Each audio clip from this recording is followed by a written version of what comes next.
السلام علیکم ناظرین، امید ہے آپ سب خیریت سے ہوں گے۔ تو آج جس ویڈیو پر ہم ری ایکشن دیں گے اس کا عنوان ہے کہ کیا نماز میں صرف فرض پڑھنا کافی ہے؟ تو بغیر ٹائم ضائع کیے ویڈیو شروع کرتے ہیں۔ اور جمع تو آپ ویسے ہی کر سکتے ہیں، مقیم بھی اور مسافر بھی، یہ اللہ تعالیٰ نے سہولت دی ہے۔ کئی عورتوں نے نماز شروع کر دی اس کی وجہ سے، اور جو آپ کو رکھتے بتائی ہوئی تھی اللہ کے فضل سے 17 صرف عشاء دیا، اور ہم نے بتایا کہ 17 24 گھنٹے میں ہے، 2 فجر، 4 ظہر، 4 عصر، 3 مغرب اور 4 عشاء۔ باقی وطر ہو یا سنت موقدہ ہو، جتنا گڑ ڈالیں اتنا میٹھا ہے، ہم تو پڑھتے ہیں، لیکن یہ اوبلیگیٹری نہیں ہے۔ اور جس کو یہ بات سمجھنا ہے نا، اس کے لیے ہمارے پاس علمی پھکیاں بھی ہیں، فوراً سمجھ آئے گی۔ اچھا، آپ یہ بتائیے کہ نبی علیہ السلام رمضان کے علاوہ کتنے نفلی روزے رکھتے تھے ہر مہینے؟ ایٹ لیسٹ 11 روزے رکھتے تھے، 3 ایام 20 کے، چاند کی 13، 14، 15، اور 2 جمعرات اور سوموار کے، مسلم شریف میں آتا ہے۔ ایام 20 کا بھی ذکر بخاری مسلم میں ہے۔ تو اگر 4 ویکینڈز بھی بنے تو 8 روزے یہ اور 3 وہ، کتنے ہو گئے؟ 11۔ تو یہ بتائیے کہ جتنے عاشقان رسول ہیں جو لوگوں کو سنت موقدہ پڑھانے کے اوپر تلے ہوئے ہیں، یہ مہینے میں کتنے روزے رکھتے ہیں؟ تو آپ کو پتہ کیا کہیں گے؟ وہ کہیں گے یہ فرض تو نہیں ہے نا، فرض تو صرف رمضان کے ہیں۔ جب ان کو یہ بات سمجھ آئے، ساتھ ہی پھر ان کو کہیں کہ اب نمازوں میں بھی تو آ جاؤ، نمازوں میں بھی فرض وہی ہے جو آپ امام کے پیچھے پڑھتے ہیں، باقی نفلی نماز ہے، کر لیں تو ثواب، نہ کریں تو کوئی گناہ نہیں۔ اس طرح کریں گے تو سمجھ آئے، اس طرح بھی نہ آئے تو پھر میں مال پانی والے طریقے سے سمجھاتا ہوں۔ اسے پوچھیں زکوٰۃ کتنی ہے تو کہیں گے 2.5%، 40واں حصہ 2.5%۔ تو ان کو کہیں کہ 2.5% تو آپ 20% دے دیا کریں، وہ کہیں گے نہیں، فرض تو 2.5% ہی ہے، اوپر جتنا مرضی نکال لیں، نکالتے کون نہیں ویسے اللہ کے فضل سے وہ، ان کو کہ اوپر والا بھی نکالیں، اس کے بغیر آپ کی 2.5% بھی قبول نہیں ہوگی۔ جیسا کہتے ہیں نا، جو سنتا نہیں پڑھتا ہوتے فرض بھی نہیں ہوتے، جو تراویح نہیں پڑھتا ہوتا روزہ بھی نہیں ہوتا۔ اب علماء کہتے ہیں نہیں، ہم نے تو کبھی نہیں کہا۔ تو سر یہ جنات کرو آگے ان کو کہانیاں، آپ نے کرائی ہوئی تھی نا، جب ہم نے کہانی پکڑی ہے تو ہم منکر ہو گئے۔ جی ہم نے کبھی نہیں کہا کہ بت رکھ کے آتے تھے تو رفع دین ہوتا تھا۔ تو آپ صدیوں تک یہ لائف انجوائے کرتے رہے ہیں یہ والی، اور آپ نے کبھی کسی کو ممبر پہ آج تک کسی حنفی نے کہا کہ یار یہ جھوٹ نہ بولا کرو کہ بت رکھ کے آتے تھے رفع دین ہوتا تھا؟ کیوں؟ وہ ایک ٹکٹ میں 2 مزے کر رہے ہیں، وہ چاہ رہے ہیں یہی چیز چلتی رہے، کہانی چلتی رہے۔ تو وہ آپ کہا نہیں 2.5% تو فرض ہے، تو باقی جتنا مرضی کر لیں۔ تو اس کو کہ نماز بھی وہ 17 رکھتے ہی فرض ہے، باقی جتنی مرضی کر لیں۔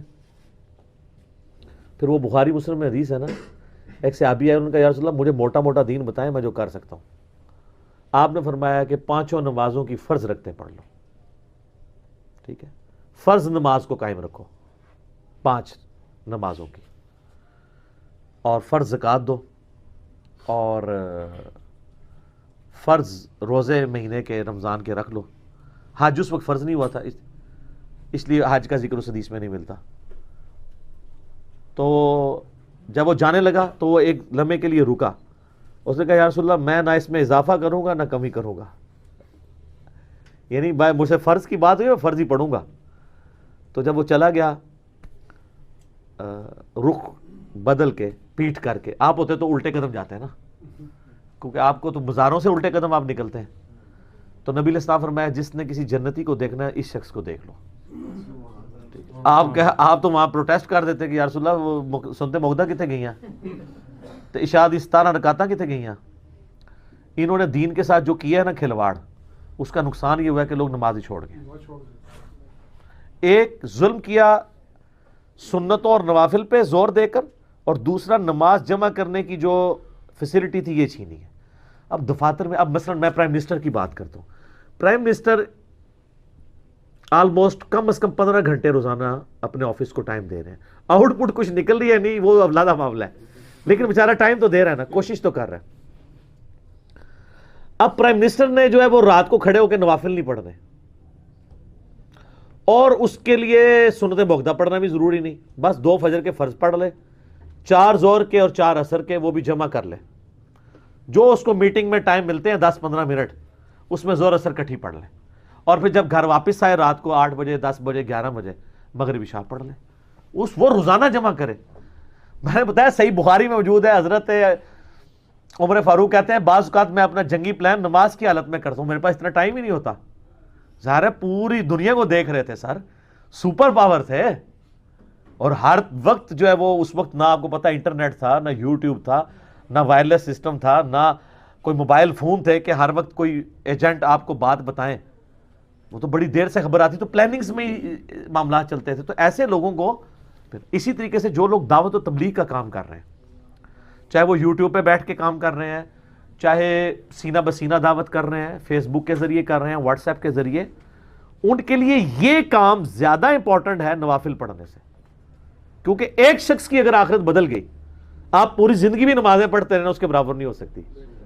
ہاں, پھر وہ جتنی نمازیں پڑھے گا اس کا ثواب بھی آپ کو ملے گا, اس کی فرض نمازوں کا ثواب بھی, نفل نہیں فرض کا ثواب بھی اس کو آپ کو ملے گا. جو بخاری مسلم میں حدیث ہے, مولا علی کو جب نبی علیہ السلام نے خیبر کے موقع پر بھیجا تو کیا فرمایا تھا, علی پہلے ان کو دعوت دینا, تیری وجہ سے ایک بندہ بھی اگر چینج ہوا تو تیرے لیے سرخ اونٹوں سے بہتر ہو جائے گا. ایک شخص جس کی آپ عقیدہ صحیح کر دیں, اب وہ پوری زندگی جتنی فرض نمازیں پڑھ رہا ہے, جتنے اذکار کر رہا ہے, آپ کو آٹومیٹکلی ثواب مل رہا ہے. یار امام بخاری رحمۃ اللہ علیہ نے کتنی ایفرٹ پٹ کی, 16 سال لگائے بخاری لکھنے میں, لیکن سر قیامت تک کروڑوں نہیں اربوں نمازوں کے ثواب ان کے نامہ اعمال میں آٹومیٹکلی جا رہے ہیں. ٹھیک ہے, کیونکہ ایفرٹ پٹ کر کے چلے گئے نا. صدقہ جاریہ جو مسلم شریف میں حدیث ہے کہ مرنے کے بعد بھی 3 چیزوں کا ثواب پہنچتا ہے. ایک صدقہ جاریہ جو اپنی زندگی میں کیا تھا, دوسرا علم کی بات, اور تیسرا نیک اولاد جو دعا کرتی ہے. امام بخاری, امام مسلم یا باقی ائمہ جو اپنی زندگی میں ایفرٹ پٹ کر گئے ہیں مختصر سی زندگی کے اندر, کیا زندگی یار. 194 ہجری میں پیدا ہوئے امام بخاری, 256 میں فوت ہو گئے, 62 ایئرز. اور یہ بھی میں آپ کو لیونر ایئرز کے اعتبار سے بتا رہا ہوں, ہمارے جو سولر ایئرز ہیں اس کے حساب سے بلو 60 فوت ہوئے ہیں. امام شافعی صرف 55 سال کی عمر میں فوت ہوئے ہیں. کام اتنا کر گئے ہیں کہ زندگیاں چاہیے اس کام کو صرف پڑھنے کے لیے اور سمجھنے کے لیے. آپ تو عشاء کی 17 رکعتیں پڑھاتے ہیں نا. الموطا امام مالک کھولیں, فاتح ایران قادسیہ کے فاتح سعد ابن ابی وقاص, الموطا امام مالک میں گولڈن چین سے حدیث ہے, پوری زندگی عشاء کی 5 رکعتیں پڑھتے تھے, 4 فرض اور 1 وتر. اللہ دے فضل سنتا بھی نہیں کدے انہوں نے پڑھیاں, پوری زندگی 5 رکعتیں پڑھتے تھے. ان کو کبھی کسی نے نہیں کہا کہ سر سنتا بھی ہوندیاں نے. آپ عشاء کی 17 رکعتیں پڑھواتے ہیں. سعد ابن ابی وقاص وہ ایک بھی جو پڑھتے تھے اصول برکت کے لیے, وہ بھی کوئی ضروری نہیں ہے, 4 فرض کافی ہیں. پوری زندگی سعد ابن ابی وقاص, ان سے بڑا کوئی نیکوکار تھا. ان کو پتا تھا کہ یار فرض نماز اتنی ہے, باقی ٹھیک ہے جتنا گڑ ڈالو اتنا میٹھا. تو انہوں چھڑیاں عشاء دی 17 رکعتاں دسیاں انہوں نے, تو ٹھیک ہے بھگتو. اچھا یہ مجھے کوئی مولوی قرآن پہ حلف رکھ کے دے کہ وہ خود عشاء کی 17 رکعتیں پڑھتا ہے, اور یار 3 منٹ رہ جاتے ہیں, آپ امام کو دیکھ رہے ہوتے ہیں وضو کر کے ہوتا ہے, اس نے عشاء کی پہلی 4 نہیں پڑھی ہوئی, بعد بھی پڑھتا ہوئے گا. اب دیکھ لو بعد بھی کے پڑھتا ہے, 2 بھی پڑھ لے بڑی گل ہے. اور خدا نہ خواستہ کوئی اہل حدیث ہوا تو وہ 2 بھی نہیں پڑھنا گوارا کرے گا. وہ پہلے بھی گپے مار رہے ہوتے ہیں اہل حدیثوں کے امام, اور جیسے اقامت ہوتی جا کے مسلے میں نماز پڑھا کے پھر گپا مارے اور موبائل لے کے بیٹھ جاتے ہیں. ٹھیک ہے, یہ ان کے اندر پتہ نہیں کس نے بیماری داخل کر دی ہے کہ موبائلوں پہ ٹائم ضائع کرتے ہیں, سنتے موقع نہیں پڑھتے. ہم تو ایمفسائز کرواتے ہیں کہ آپ پڑھیں, لیکن یہ فرض نہیں ہے. لیکن جو آپ فضول ٹائم ضائع کر رہے ہیں اس کی بجائے یہ تو کریں نا. تو جو عشاء کے اقامت سے 3 منٹ پہلے وضو کر رہا ہے, اس نے وہ 4 رکعتیں پڑھنی ہے بعد میں. کوئی نہیں پڑھ رہے ہوتے سر, کہانیاں کرائی ہیں تو عشاء دی کتابیں بھی 17 رکعتاں لکھ کے دے رہے ہیں. اور ٹھیک ہے, بس ٹھیک ہے, بھگتے رہے آپ. 17 نہ نیتیاں تے نہ قضا کیتیاں, کس نے پڑھنی ہے؟ ہم نے تو کہا نمازیں جمع بھی ہوں گی, صرف فرض پڑھیں. کتنے لوگوں نے نمازیں شروع کر دی. میں پرسنلی کئی لوگوں کو جانتا ہوں جو کہتے ہیں نہیں, ہمیں جب سے پتہ چلا ہے نا کہ فرض پڑھ لو کافی ہے تو نماز بڑی آسان ہو گئی ہے, ورنہ تو زور کی نماز ختم ہی نہیں ہوتی. ایک جو دیہڑی دار بندہ ہے یا دکاندار ہے, اس کو زور کی نماز کے لیے اگر صحیح وہ پڑھے انسانوں کی طرح 35-40 منٹ چاہیے. پہلے بھی جائے گا, استنجا کرنا ہے, وضو کرنا ہے, 4 سنتیں پڑھنی ہے, پھر 4 فرض پڑھنے ہیں, پھر بعد کم از کم 2 سنتے ہیں, 4 بھی ثابت ہیں. تو اس کے لیے ایک ایفرٹ پٹ کرنا ہے, مشکل کام ہے. لیکن اگر وہ کہے کہ جی 1:30 بجے ظہر ہے تو 1:25 میں وضو کرے، 1:30 بجے پڑھ کے انفیوں کی مسجد میں ہے تو 1:35 پہ گھر واپس آ جائے، اور اگر اہل حدیث کی مسجد میں تو پھر بھی 1:40-42 تک آ ہی جائے گا. ٹھیک ہے، تو ایفرٹ کرنا مشکل ہو جاتا ہے نا بعض کا. ٹھیک ہو گیا.